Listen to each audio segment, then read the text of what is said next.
Good evening. My name is Matthew Martin, and today I will be giving my speech on fast food and why it is the unhealthy choice. It is so much easier to go through the drive-thru window of your favorite fast food restaurant rather than going through the trouble of planning nutritious meals, cooking, and cleaning up the dishes. Ba-da-ba-ba-ba, I'm loving it. However, there are consequences for our convenient little shortcuts. Almost all of us are guilty on putting on a few extra pounds from eating too many burgers and fries while chugging them down with our favorite soft drink. We ignore our expanding waistline, buy bigger clothes, and continue our unhealthy lifestyle. I have read numerous articles and studied this subject in great detail, including eating more than my fair share of Big Macs. The growth of the fast food and soft drink consumption over the last several years has led to a huge increase in obesity and other health problems. We need to eat more meals at home, eat smaller portions when going out, and adopt policies that encourage the public to make healthier meal choices. Fast food consumption has greatly increased over the last 40 years. We spend too much of our food budget on fast food. According to the article Portion Sizes and Obesity by Lisa Young and Marion Nessel, Americans spend nearly half of their food budget on foods that are prepared outside of the home and consume about 1/3 of daily calories from outside sources, much of it from fast food. In the article, Fast Food Prices and Adult Body Weight Outcomes by Anu Han and Lisa M. Powell, found that the proportion of the expenditure on food away from home out of the total food expenditure more than doubled between 1960 and 2008 from 19.7% to 41.4%. In particular, the proportion of sales of food away from home at limited service restaurants increased from 9.7% to 37.1% between 1963 and 2008. In addition, Han and Powell found that adult body mass index in the United States increased approximately 12% between the 1960s and 2004, and approximately 1/3 of U.S. adults were estimated to be obese in 2007 through 2008. Fast food contributes to obesity mainly because of their larger portions. Today, fast food meals contain unhealthy large portions that cause us to eat more than we should, and the fast food chains are not deterred by health policy initiatives. According to Young and Nessel, large portions contribute to being overweight in 3 different ways.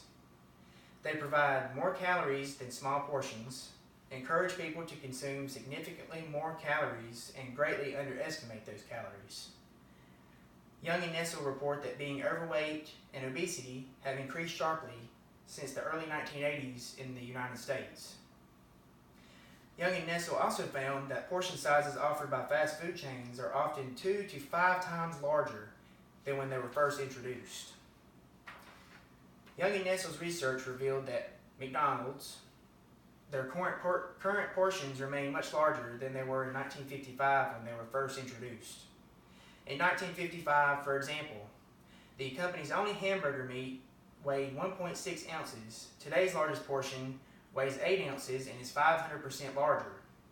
Its largest soda was 7 fluid ounces in comparison to today's 32 fluid ounce size, which is 457% larger.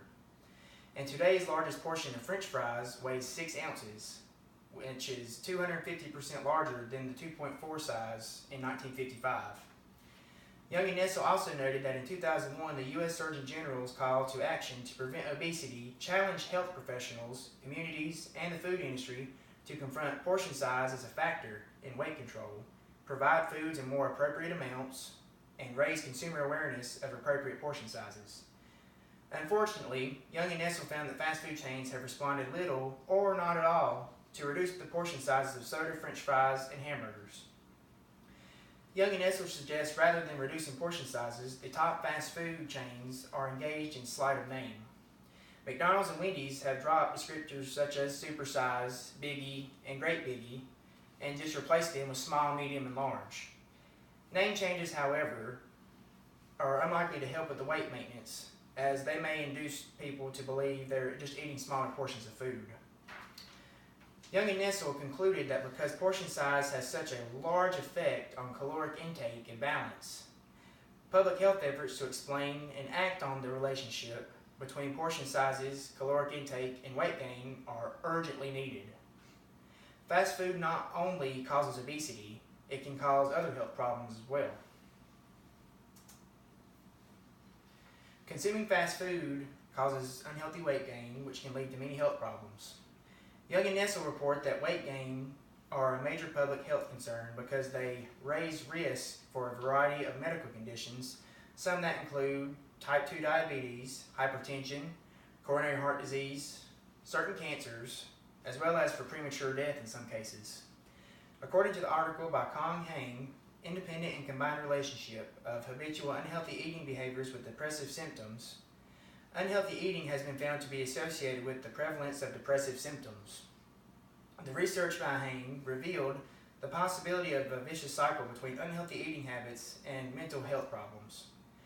It is not only the fast food we eat, it is also the sugary beverages that we consume that can also cause obesity.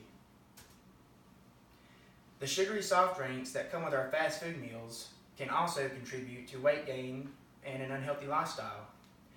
According to the article Soft Drink Consumption, An Unhealthy Diet by Bishimi, data suggests a role for soft drink consumption in the context of globally unhealthy dietary habits that may have a negative impact on clinical, metabolic, and cardiovascular outcomes. Bishimi found that obesity may increase the risk of diabetes and also cardiovascular disease. Bishimi argued that the adoption of the public health measures to reduce the consumption of soft drinks is perhaps appropriate as an attempt to reduce the obesity epidemic. Now that it is clear just how harmful fast food can be and how the fast food industry can basically trick us into continuing to buy their unhealthy products, we should make better food choices, which basically lead to healthier lifestyles. In conclusion, by spending less money on fast food and choosing smaller food portions, we can avoid weight gain and mainly all other health problems. We should also support public policies and initiatives that encourage us to make better meal choices. Thank you very much. That is all.